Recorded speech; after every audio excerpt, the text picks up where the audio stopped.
Bismillahirrahmanirrahim. Assalamualaikum warahmatullahi wabarakatuh. Sahabat yang beriman, bercerita tentu sering kita lakukan, entah itu sekedar ngobrol ataupun curhat. Disadari atau tidak, terkadang kita sering menceritakan apa yang terjadi dalam hidup kita, baik itu pada keluarga atau teman. Namun bercerita harus ada batasannya, karena jika kamu berbagi terlalu banyak, dikhawatirkan nantinya akan berdampak negatif pada dirimu. Dalam Islam, terdapat perkara yang dilarang untuk diceritakan kepada orang lain. Hal ini merupakan perkara yang dapat mengakibatkan dosa besar bagi mereka yang melakukannya. Ingin tahu apa saja 5 perkara yang dilarang untuk diceritakan kepada orang lain? Berikut adalah 5 perkara yang dilarang diceritakan kepada orang lain. 1. Aib. Islam melarang kita untuk membuka atau menceritakan aib diri kita sendiri. Aib diri sendiri ataupun aib orang lain tidak boleh diceritakan ke orang lain. Aib adalah bagian dari masa lalu setiap orang, sehingga tidak boleh disebarkan, apalagi dengan maksud menjelekan. Rasulullah Shallallahu Alaihi Wasallam pernah bersabda, "Setiap umatku dimaafkan kecuali orang yang terang-terangan melakukan maksiat, dan termasuk terangan-terangan adalah seseorang melakukan perbuatan maksiat di malam hari. Kemudian di paginya ia berkata, 'Wahai Fulan, kemarin aku telah melakukan ini dan itu, padahal Allah telah menutupi aibnya. Dan si pagi harinya ia membuka tutupan Allah atas dirinya.'" Hadis riwayat Bukhari dan Muslim. 2. Urusan ranjang suami dan istri. Ada beberapa umat muslim yang gemar menceritakan ke orang lain tentang hubungan intim dengan pasangan. Meski niat bercanda saja, namun dalam ajaran agama Islam hubungan intim antara suami dan istri ini tidak boleh diumbar ke siapapun. Rasulullah Shallallahu Alaihi Wasallam bahkan membenci kebiasaan tersebut sesuai dalam sabdanya. Paling buruknya kedudukan manusia di sisi Allah nanti di akhirat adalah orang laki-laki yang berhubungan badan dengan istrinya lalu ia menceritakan rahasianya pada orang lain. Hadis riwayat Muslim. 3. Amanah.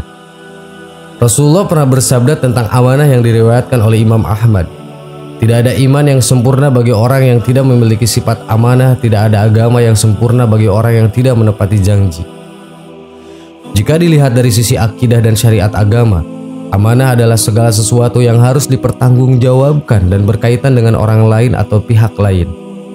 Amanah bisa berupa benda, pekerjaan, perkataan, ataupun kepercayaan. Maka amanah bisa berbentuk apa saja yang nantinya akan dimintai di pertanggungjawabannya. Amanah menjadi rahasia yang harus dijaga. Setiap cerita yang sampai kepada kita pada dasarnya semua adalah amanah. Apakah itu benar atau salah, keduanya harus dirahasiakan dalam arti tidak memberitahukan kepada orang yang tidak berhak untuk mengetahuinya. 4. Orang yang dipercaya memandikan jenazah.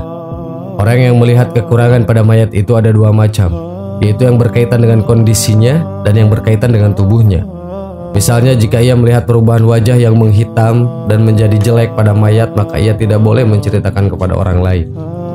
Jika ia melihat cacat di punggung mayat yang selama hidupnya ia tutupi dari orang lain, maka orang yang menutupinya saat kematiannya mendapatkan pahala ampunan yang besar sebanyak 40 kali. Sahabat yang beriman, itulah perkara atau hal yang tidak boleh diceritakan kepada orang lain agar kita menjadi muslim yang menghindari larangan dalam Islam. Allahu a'lam. Wassalamualaikum warahmatullahi wabarakatuh.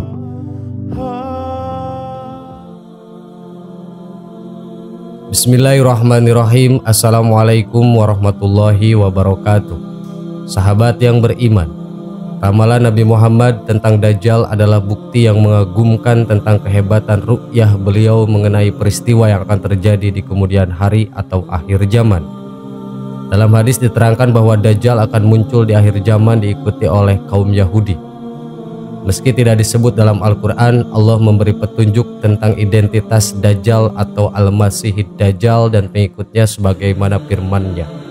Dan untuk memperingatkan kepada orang yang berkata, Allah mengambil seorang anak. Quran Surat Al-Kahfi ayat 4. Jika merujuk tafsir, mereka itu terbagi menjadi 3 golongan, yaitu pertama, golongan kafir Mekah atau masa jahiliyah yang mengatakan bahwa malaikat-malaikat itu putri Tuhan. Kedua, golongan orang Yahudi yang mengatakan bahwa Uzair putri Tuhan. Ketiga, golongan Nasrani yang mengatakan bahwa Isa putra Tuhan. Nauzubillahi min dzalik.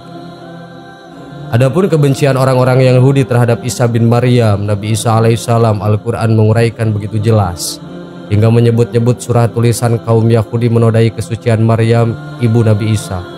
Allah berfirman, dan kami hukum juga karena kekafiran mereka terhadap Isa dan tuduhan mereka yang sangat keji terhadap Maryam. Quran surat An-Nisa ayat 156. Permusuhan kaum Yahudi terhadap Nabi Isa.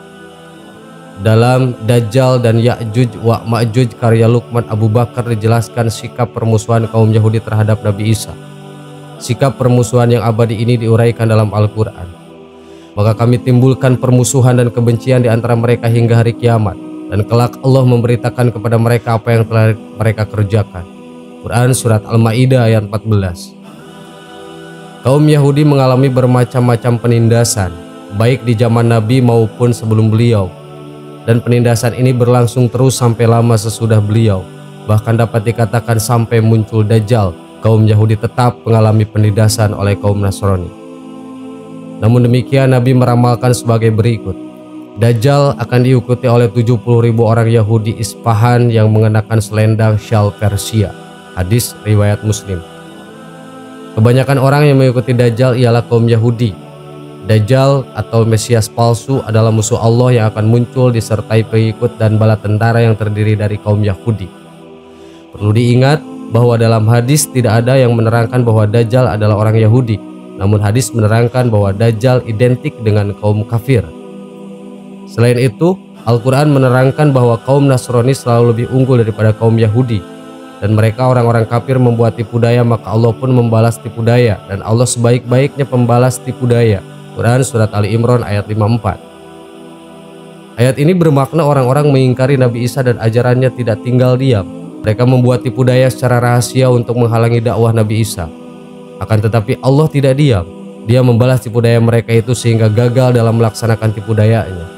Allah sebaik-baik pembalas tipu daya, bahkan dia menguatkan dakwah Isa dengan Roh Kudusnya atau Jibril. Namun kita dihadapkan dengan kenyataan yang aneh, bahwa pemerintah Kristen sangat bergantung kepada bantuan kaum Yahudi. Para menteri dari pemerintah negara Kristen yang besar-besar mengerjakan apa saja yang dimintai oleh orang-orang Yahudi. Kaum Yahudi mempunyai banyak kekuatan untuk membantu pemerintahan Kristen. Bahkan Inggris yang begitu berjaya pun ikut membantu kepentingan Yahudi untuk menghancurkan kaum muslimin di Palestina. Kaum muslimin di Palestina dibikin melarat, hingga ladang-ladangnya terpaksa dijual kepada orang-orang Yahudi yang berdiam di sana dalam jumlah besar. Penduduk dunia tidak tahu bagaimana kaum Yahudi secara diam-diam bekerja sama dengan pemerintah Inggris dan Barat lainnya untuk membantu kaum Yahudi. Upaya Inggris memindahkan bangsa Yahudi ke Palestina sudah cukup sebagai bukti kebenaran hadis Nabi tentang adanya persekutuan rahasia ini. Namun demikian, gabungan kekuatan antara kaum Yahudi dan kaum Kristen Eropa tak sekali-kali menggentarkan kaum muslimin. Sahabat yang beriman, konflik Palestina-Israel yang tidak kunjung usai hingga sering dikaitkan dengan risalah nubuah kenabian tentang keadaan akhir zaman. Jika kita merujuk hadis nubuah, apa yang terjadi di Palestina hari ini merupakan tanda-tanda kecil atau rentetan peristiwa menuju akhir zaman. Wallahu a'lam. Wassalamualaikum warahmatullahi wabarakatuh.